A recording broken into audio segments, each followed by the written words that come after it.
I'm delighted to be talking to David Ryan, who is 57, a father and grandfather. He is a therapist and a CQC registered manager of a residential rehab unit.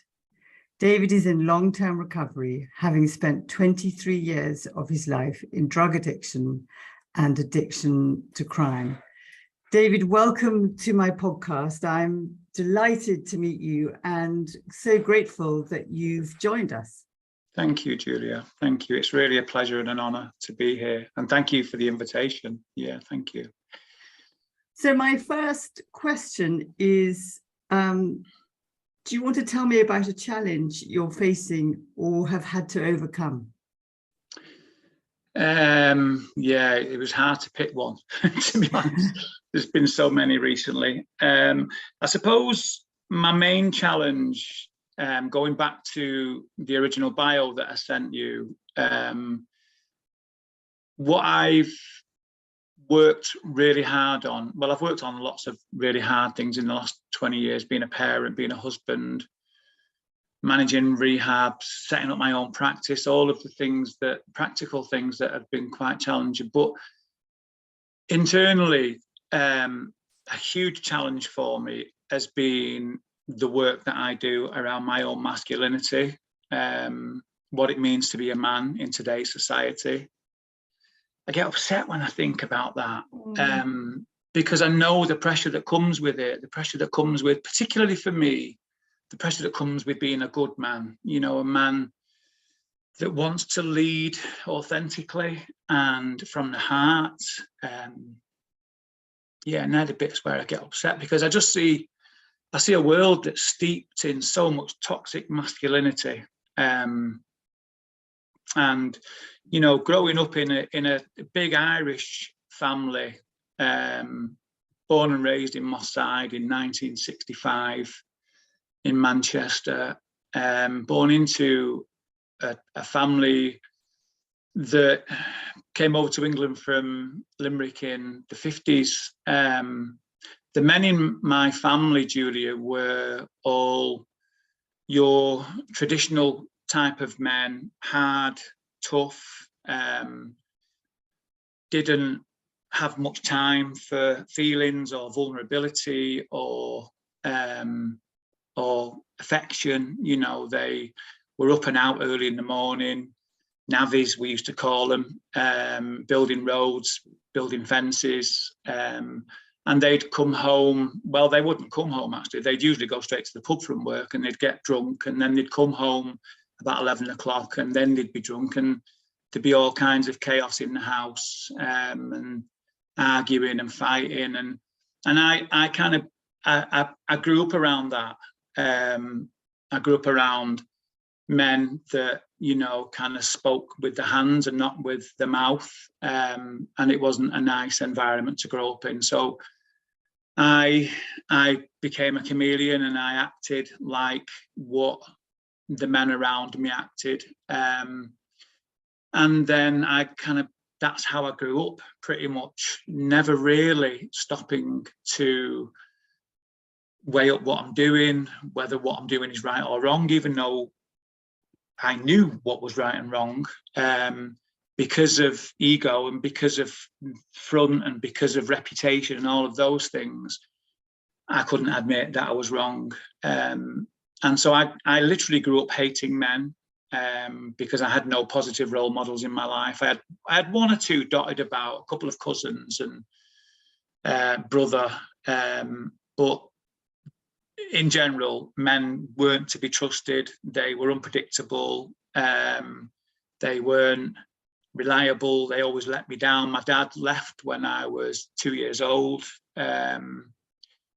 Never came back, never put a pair of shoes on my feet, never helped my mum, never did anything really. And then, so I kind of pretty much grew up with the role models in my house being women, pretty much. So I learned a lot from the women in my life. I learned to value women and respect women, and to appreciate them. And And also to fight for them as well. I became a rescuer from a really early age, you know, seeing my mum get beat black and blue by every single man she ever got involved with.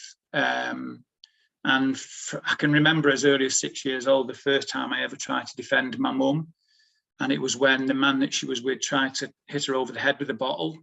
And it was in those days, it was the old kind of pint, small glass bottles, Julia. And I ended up getting it over my head. So yeah, it was just really toxic, really kind of dangerous, unsafe. Sounds, David, terrifying. Can I just pause a moment, because you haven't got headphones in? I haven't. I've not got any headphones. Have you got AirPods or anything? Nothing. I've got, but it's connected to my phone though. It's a Wi-Fi. That's all right. Okay. So, because otherwise you're recording my voice on your. So is that working? I see. Can you hear me in your earphones? No. And not on the Zoom? No, because the earphone's not connected to the computer. It's connected to the phone.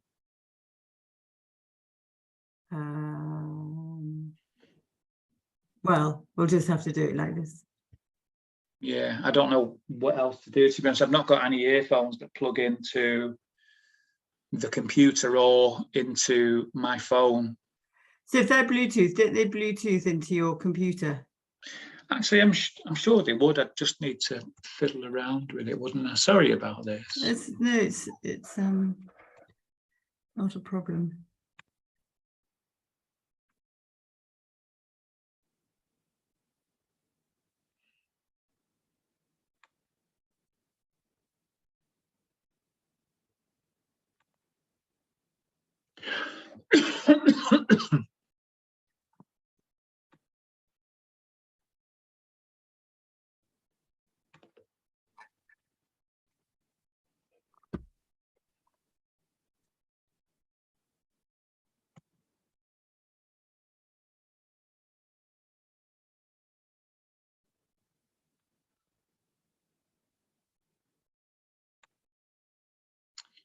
Not letting me connect for some reason.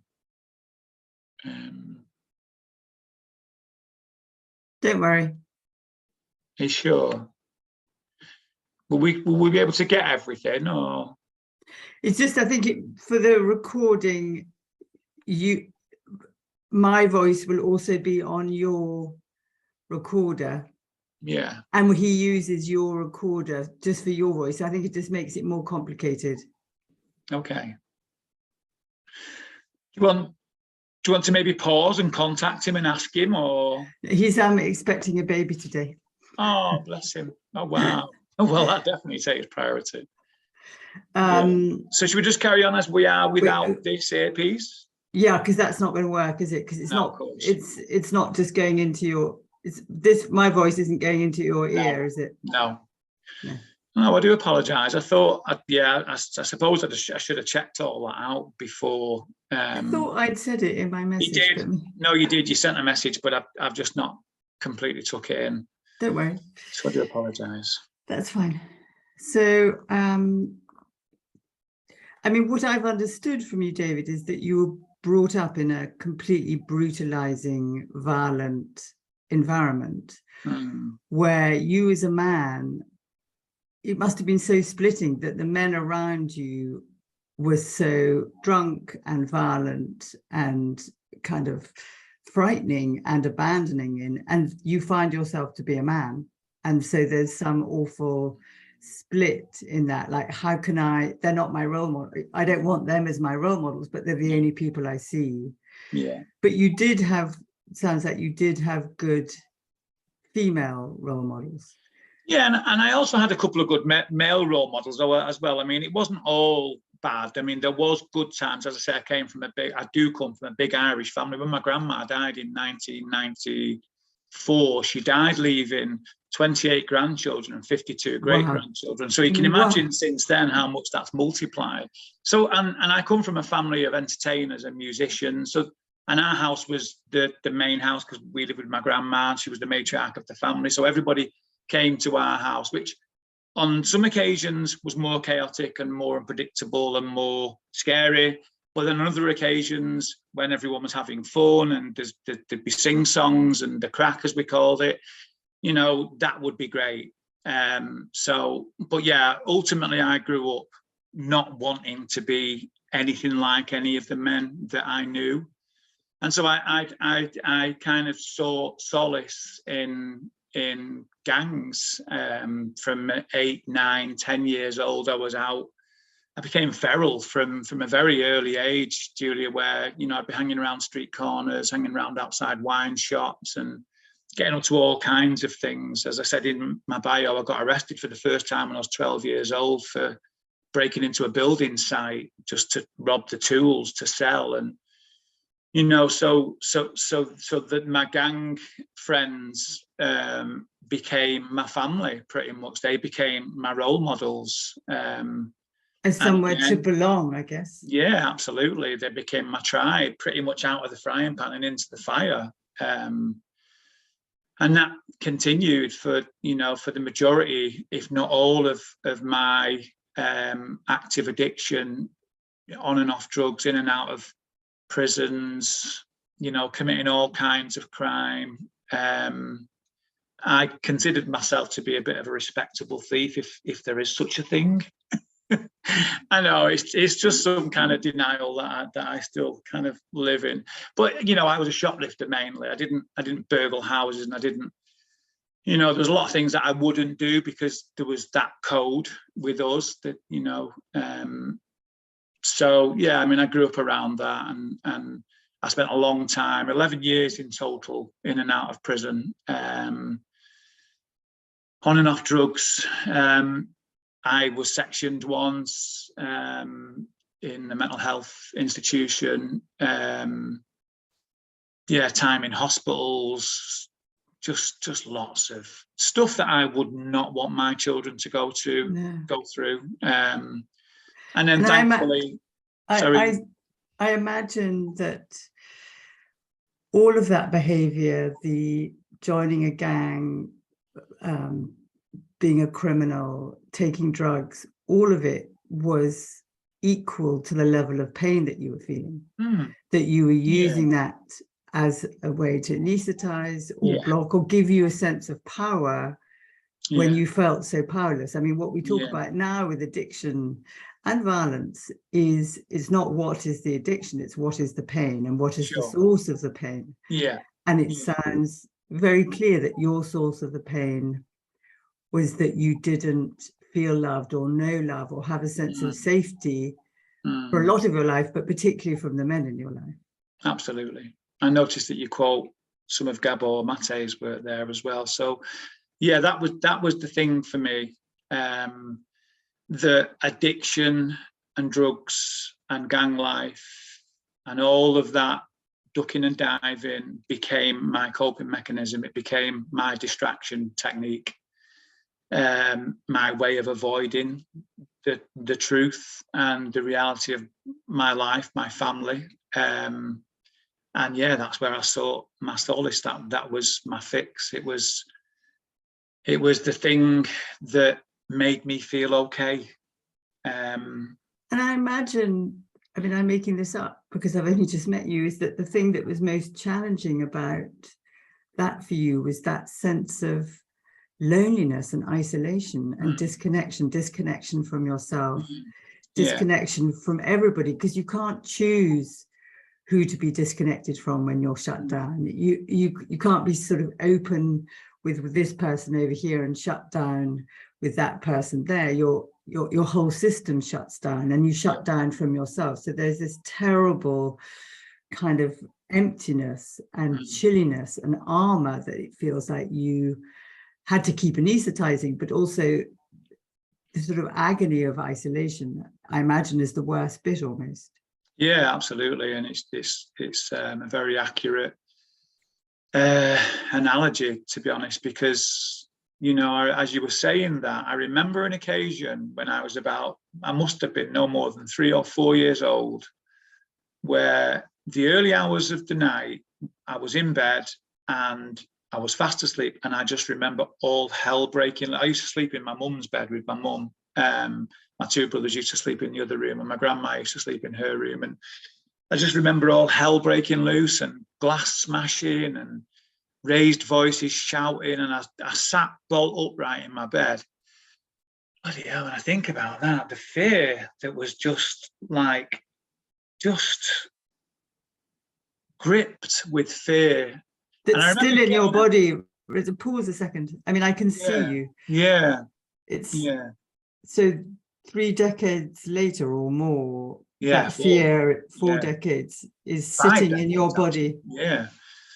In your heart. Where is it in your body?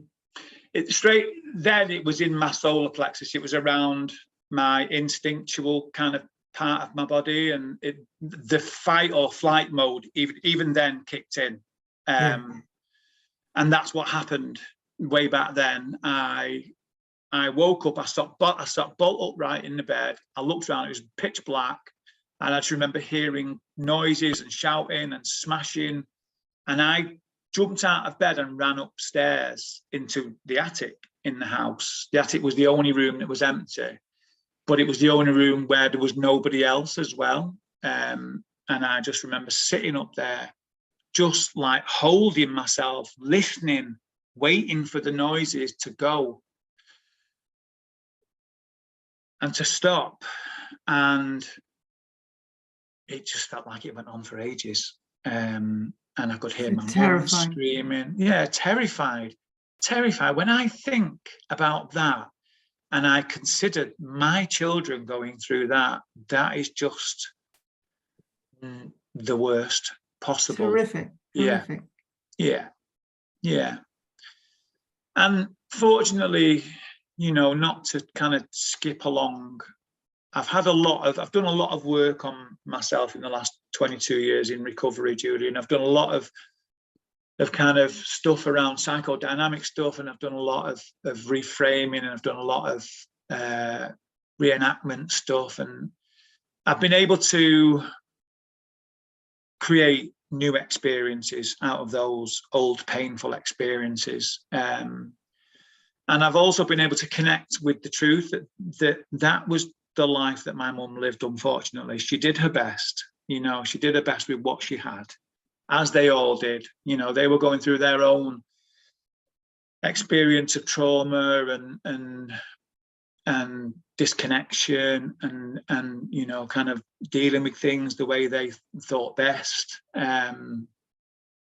So whilst I do not make excuses for that, it shouldn't have happened, I kind of forgive my mum. I also I've also done a lot of work around forgiving my dad as well.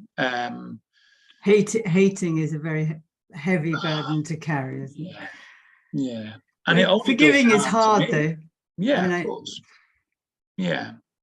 So what helped you? I suppose I'll never Sorry, forget. David, can I pause you a second? Of course you can. What helped you to turn your life around? What was it? Was there a moment? Was there a experience, from those years of addiction and crime? What helped you shift and be on a kind of journey of recovery that you're still on? So I suppose this kind of comes back to the original connection between us. When you put the post on Instagram about struggle, I mean, as I said at the beginning of our conversation, there's been many struggles, and I'd like to talk about the stuff around masculinity and the work that I continue to do as a man. But the thing that the defining moment for me was I was in a prison cell. I was in Strangeways prison in Manchester. I'd been arrested for a serious offence of an assault on a store detective. Bless him, he was just doing his job, and he tried to stop me from shoplifting, and I turned on him and I hit him, and didn't stop hitting him, and I ended up getting arrested for a very serious assault, and I got kept in custody. I was in the police cells over the weekend. I went to court on Monday morning. I got put back in Strangeways. And as soon as I got into Strangeways, I normally used to revert to my chameleon-like behaviour and just adapt to the situation. And this time, I just noticed the change. I didn't feel safe. I didn't feel like I used to always feel. I just felt anxious. I felt panic-stricken. I didn't want to be there. I was withdrawing as well from heroin. I was going through quite a nasty withdrawal experience as well. That didn't help. And I got put in a cell. I was naughty in them days, Julia. So I always got put in cells that were near to the office so the staff could keep an eye on me. And I got put into this cell, and the same thing. I just felt like that. Here we go again. Here I am again. I was in the cell for a couple of weeks, and a friend of mine got put in the cell with me, which made a world of difference because I had someone to kind of be with, and I had this friend and I went back a long, long time, and so it just felt like company, nice company as well. And then on the Friday, he got shipped out, and I ended up in the cell on my own all weekend. And on the Friday night, I just was overwhelmed and consumed with depression, sadness, fear, anxiety, and I tried to commit suicide. David, I can still hear the sadness in your voice. Yeah, just like sheer desperation, and just like my life had just been resolved to nothing. And my mum had died by now, and my grandma had died, and I felt alone. Yeah, well, you were alone. You were really profoundly alone. Yeah, and I just thought that I've had enough. And I set up the noose. I ripped up my bed sheets, and these were really strong bed sheets. They were inflammable, they were prison bed sheets. I cut them up with a razor blade, pulled my razor apart and cut them all up, and did it really, really carefully. Oh, David. And I tied it around the bars in the window, and I tied it around my neck. And there was all the furniture in the cell at the time was fixed to the wall, but underneath the window there was two metal pipes that ran right along the whole of the wing, which the water went through, and they also were your heating during the winter. And the pipes were high enough to step on, so I stepped on the pipes, and I tied it around my neck, and I just stepped off. And I remember it was so kind of like surreal, but like it was just, I remember seeing it all as it happened, stepping off, and then I felt the bounce because there was spring in the sheets, and I bounced a couple of times, and then I stopped bouncing, and then I just lost consciousness. And then I don't know how long later, I woke up on the floor in the cell. Nobody in the cell. So you weren't rescued? The thing had broken? Sheets had snapped. The sheets had snapped. Thank God. Oh, yeah. I can it's so vivid. I can completely picture you. And, what I get from it is that the pain and the overwhelming sense of aloneness and despair kind of was greater than your capacity to be able to live, that it was the pain was too much, and that was what wanted to die. You wanted to stop the pain. It wasn't so much not wanting to live. It was like, I can't do this anymore. No, because I did want to live. Ultimately, I love life, and I've never ever put, I've lived with suicidal ideation most of my life, Julia, to be honest. Wow. I still, and so when I emailed you a couple of weeks ago and I said to you that I'd just come through a phase, and I sent you a short video. Yeah, you did. That 2-week phase was me contemplating how I can get out of whatever it is. And yet, what is this? Sorry, David. And as I was just going to say, even as I hear myself say that, Julia, I don't know what the this is, because on the paradox of that is I love life. The thing that always stops me, and I've considered suicide several times in my recovery, the closest I came was in 2016 when I just lost a job after setting up an organization and starting it from scratch and it being really successful, and then having some kind of fallouts with senior management, and then eventually deciding to walk away and feeling like I'd put my whole life into that. My wife, I even brought my wife on board and she worked there, and it felt like we'd kind of set our whole lives up around it. And then I just felt like, what a waste. And my wife carried on working there, and she was going to work. I was getting up in the morning while she was getting ready to go to work because I didn't want her to know that I was depressed. And she'd get up and get dressed, and I'd get up and I'd make her a breakfast and make her a brew and stuff. And then she'd go to work and I'd just go and get back in bed and just be depressed. And like, I call it the black dog, that kind of dark night of the soul stuff. And I had a dog. We've still got the dog. He's still a family dog, but he's gone to live with my daughter now. And he just wouldn't leave my side. He just, everywhere I went, he followed me. Even when I go to the toilet, bless him, he'd be sat at the door sniffing. And I went through another really kind of close. So can I pause you? So was it the dog? Yeah. Was it the dog that kept your connection to life?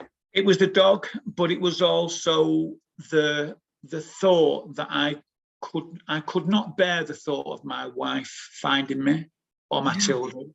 Yeah. I just couldn't live with that. No. And oftentimes it feels like that's the thing that stopped me, Julia. It's other people or other things, not me. And so I kind of feel like I've just contradicted myself, because I do love life. But yet sometimes I get so low and so down about things. I take a lot of stuff really personal. I'm really sensitive for a man, which again goes back to the stuff that I was saying at the beginning of our call about it wasn't okay to be like that in my household. Men, you just didn't show your feelings. I remember having a fight with one of my best friends when I was a young boy, about 8, 9 years old, and he battered me. And he gave me a really big black eye. And I went home crying my eyes out, just wanted to see my mum, and my brother opened the door. And he dragged me in the house, leathered me, and then dragged me back to where the boys were and made me fight him again. Jeez. And I knew I couldn't lose this time. Oh my God. And that was,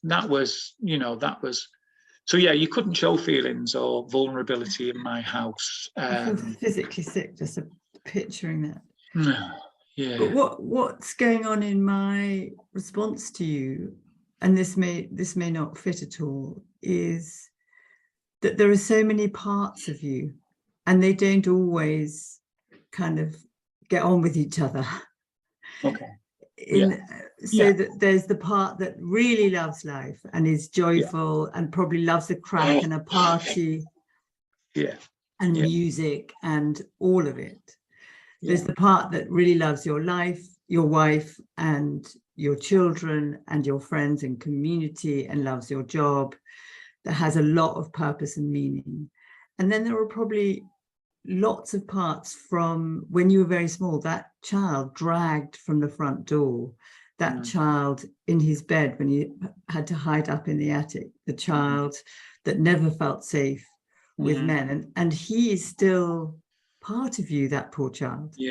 And I guess I don't know what your relationship with that part of you is, whether you try and shut him up, whether you are kind of kind to him and compassionate to him, that little 4-year-old, 6-year-old, 10-year-old, 12-year-old. What's your relationship with that child in you that was so abused? Yeah, it's much better now, thank God. Through all the work I've done in the last 22 years. When I went into rehab, so after that spell of waking up, it's a very kind of spooky experienced this, Julie. When I woke up that night in the cell and come round, I got up and I started pacing up and down the cell. More kind of criticism kicking in, failure, you can't even kill yourself properly, all that stuff. Oh my God, Dave. Yeah, it's crazy. And then I was pacing up and down the cell, and I noticed a Manchester Evening News, which is our local paper, on the metal table, and I really don't remember seeing that before this moment, Julia. So I sat down, I smoked at the time, made myself a roll up, and started flicking through the paper, just trying to calm myself down. I was kind of like, I was breathing, couldn't stop, really kind of like physically hyperventilating. Yeah, everything. And I was calming down, and eventually I got to about a third way through the paper, and this story appeared in front of me by a woman called Helen Massey Roach, who had come through similar addiction, alcoholism, and set up a rehab in Stockport in Manchester. And I wrote to her that night from where I was sat after what I've just come through. I wrote to her, and 2 weeks later she came up to see me in prison. Wow. And she was the director of the organisation, the founder, and she started the ball rolling. And eventually I went to court about 6 weeks later, and I was on, as I said earlier, I was on a very serious charge. Unfortunately, it was a Crown court. The magistrates court had sent me to the Crown because of the seriousness of the offence. Unfortunately, I got a lovely judge on the day, a compassionate judge that listened to what my solicitor said in defence. And I had the rehab team in the court, and the judge gave me a chance on the condition that I go to rehab. Makes me cry. So that's when I went to rehab, and thank God that was 2000. It was October the 4th, 2000, and thank God I have never looked back since. So 22 years coming up to in October the 3rd, actually. Yeah. So it was, there's a kind of Jewish expression that if you save one life, you save the world. Okay. And it sounds like Helen, I can't remember Helen Massey Roach. Yeah. Helen Massey Roach and that judge, two big acts of kindness changed your life. Absolutely. So I went through rehab, and then I went through aftercare, and lo and behold, I ended up getting a job back there about 14, 15 months later as a voluntarily initially. And then we opened up our first recovery house, which was, get the kind of the whole circle. Which was a house for men who were being released from prison. Yeah. So, oh my God. Yeah. So, yeah, I but was you're the fit. You're the natural fit. I was the first member of staff there, and I took that job so seriously. I was so passionate about that job. And I thankfully made my way up from voluntary worker to support worker to deputy manager, then manager, then head of service, all over the course of 6 years. I feel so proud of you, David. That's incredible. Thank you. It's amazing. Yeah. And then lo and behold, that same judge came back. We were kind of doing a load of criminal justice work at the time. And we had a panel of judges come to visit to see what rehab was like. And wasn't that judge only one of the panel? It's just so bizarre, want to hug him. Julia. I want to hug him. Yeah, me too. God. Me too. We had time together on our own. I was overwhelmed. There was floods of tears, and so was he. He got emotional as well, and it was lovely. But the men's work started, Julia, for me at the beginning of my spell in rehab, because I got placed. So we all got assigned a counsellor. My counsellor was lovely. She's dead now, bless her. Talking about suicide, she took her life a long time ago. Shirley Jensen, bless her. Wow. Beautiful lady, massive heart, huge inspiration for recovery. Yeah, took her life years ago. But she was my counsellor, and she was very good. And she seen I learned how to manipulate women. I'd been around women. I'd kind of known how to get my needs met. I'd known how to get what I wanted, and I was the apple of my mum's eye and all of that stuff. And Shirley seen it, and she called me out on it, and then took it back to the team. And lo and behold, when I came in for my next weekly session, I was presented with a man, a male counsellor, and I just kicked and screamed. And he turned out to be my inroad into men's work. He put me onto the book I and John by Robert Bly. Oh yeah, I've read that book. And that started my journey into men's work. I just need to pull, I think my phone, I thought I turned my thing off, but I haven't. Hold on a sec. Let's turn this off. There we go. Let's make sure this is still running.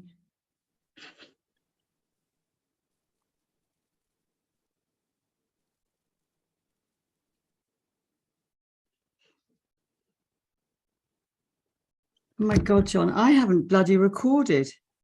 Oh, I have. I can send you that, because it's got your voice and it's got mine on it. What have I done? What the fuck? I didn't press record. Oh. We'll have to use the recording from the Zoom. Okay. I mean, I can send you this one as well. If yeah. Let me just make sure mine's still recording. Yeah, mine's still recording. I can send you that, and I mean, if you can do something with it, then otherwise we'll have to do it all over again. But we'll lose something, won't we? Yeah, we definitely will. Yeah. We'll have to use the Zoom. Okay. These things are sent to test us. I clapped and everything. That's so weird. But we got to men's work. Yeah. So do you want to say, kind of looking back on all of this, what have you learned? What is the kind of lesson for you?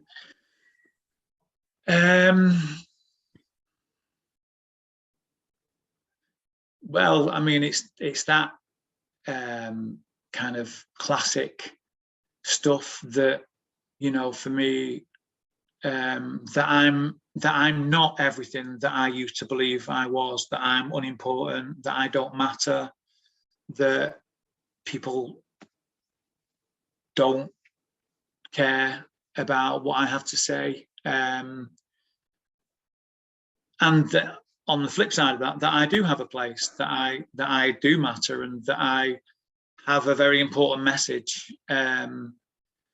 You know, when I was looking back on my bio last night, I sometimes have to pinch myself, Julia, to believe that I have made so much of a difference. My two youngest children, who are 19 and 16, they know little snippets of this, but they've never seen it. Whereas my two oldest children, who are 40 and nearly kind of getting on for the same age, my oldest son and oldest daughter. My oldest son's 43 and my oldest daughter's getting on for late 30s. They seen a lot of it. So how old were you when you were a dad? So my oldest son is 43. He's my stepson. So when when I and his mum met, he was 6 years old. Right. So yeah, and then so they kind of, you know, my oldest daughter experienced a lot of me not being there, as did my oldest son. Very similar, in fact, in many ways very kind of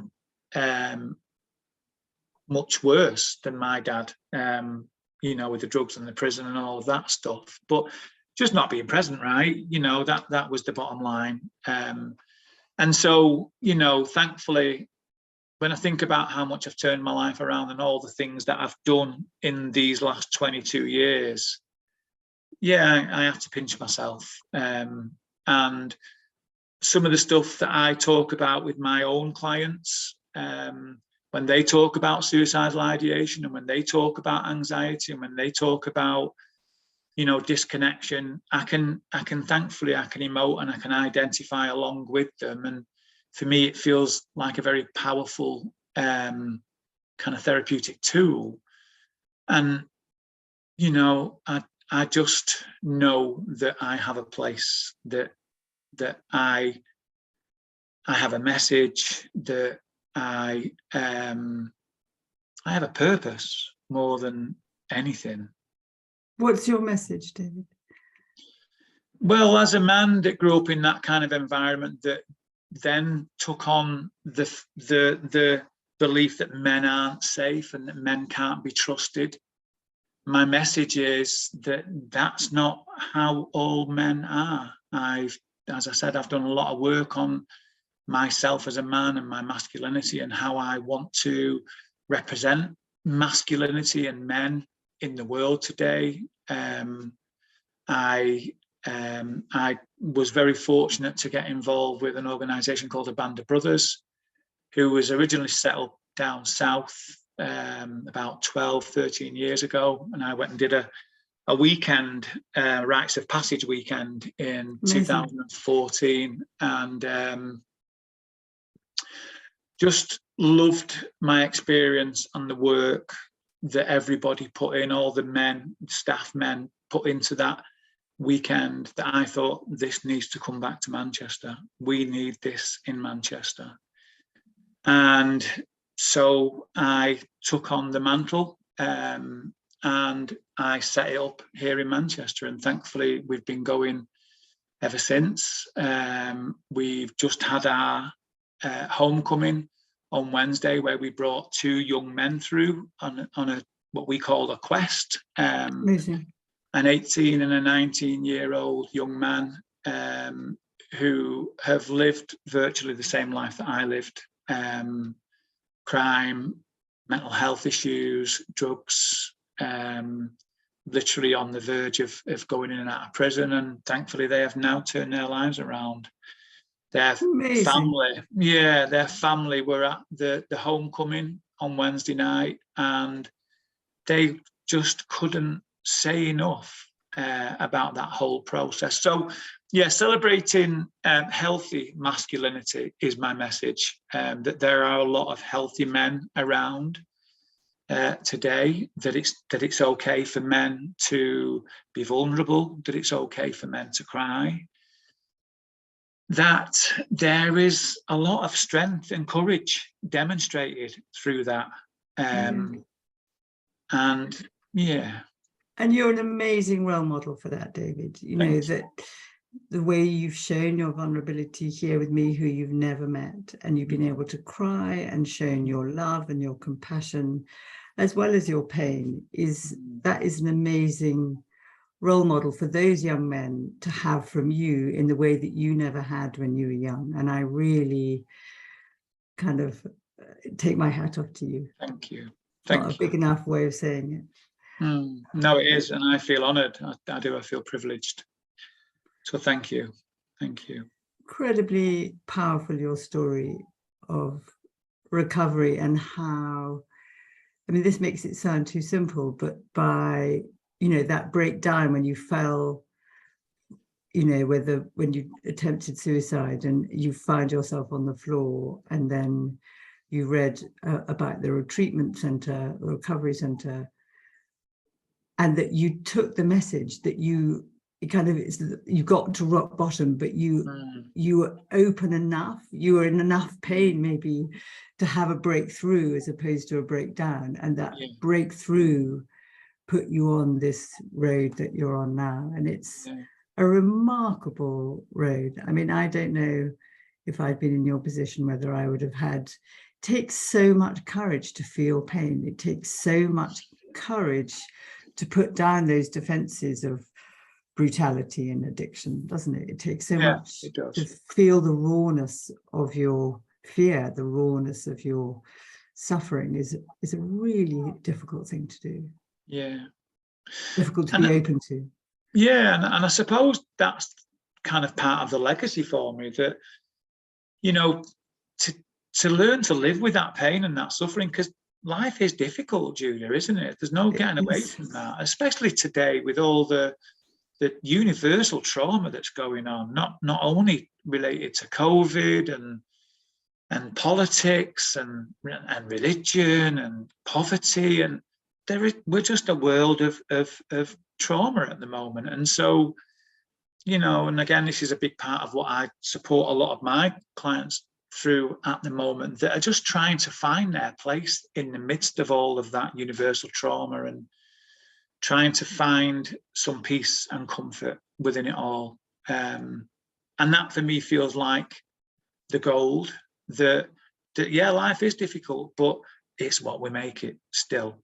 It is absolutely what we make it. And you know, as you said a minute ago, we can either break down or we can break through. And for me, I'm not a quitter, thank God. I know that I tried to commit suicide, and I know that I've thought about suicide since, and I know that I've sought the easy way out in so many different ways prior to coming into recovery. But that, thankfully, that's not the life that I live today. You know, and thank God, because I wouldn't get to meet amazing people like you, and Yeah. my whole host of networks and friends and support mechanisms and family that I'm blessed with today. And the lives you've changed, like those two young men absolutely. last weekend, and Yeah. turned their lives around. Yeah. So, David, do you have a question for me? So I do. I've thought about this, and I was thinking about passion. So I was wondering where your passion lies.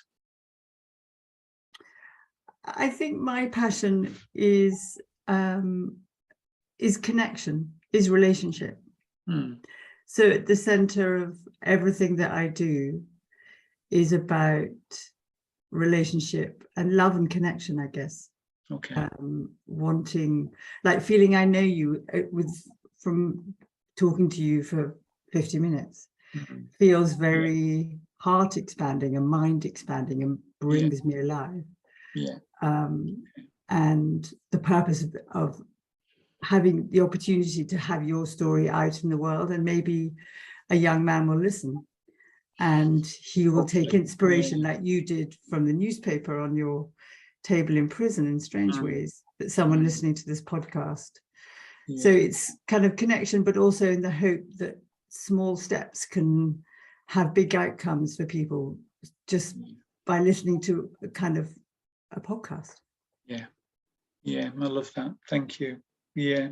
And I absolutely relate to connection. One of my close friends, stroke teacher, Dwayne O'Kane, who set up Clear Mind International, it's been a big part of my transformation over the last 22 years. He does loads of amazing work around connection and trauma, and his wife Catherine as well. And he recently did a great book, a great YouTube talk on healing addictions, and that's what it was all about: connection.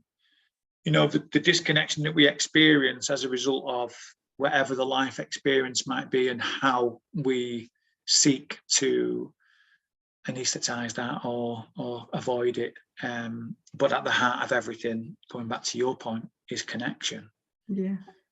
You know. Well, David, thank you. Thank you for your connection with me. Thank you for all the work that you do and the extraordinary human being that you are. And may you go well. And when you hit those low points, I hope you get connection.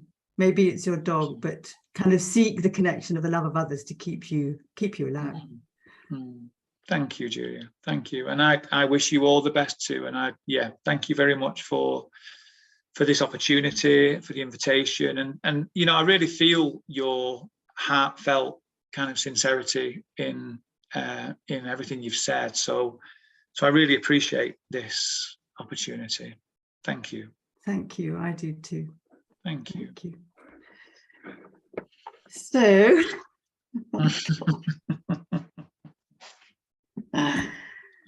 well, let's see. I'll stop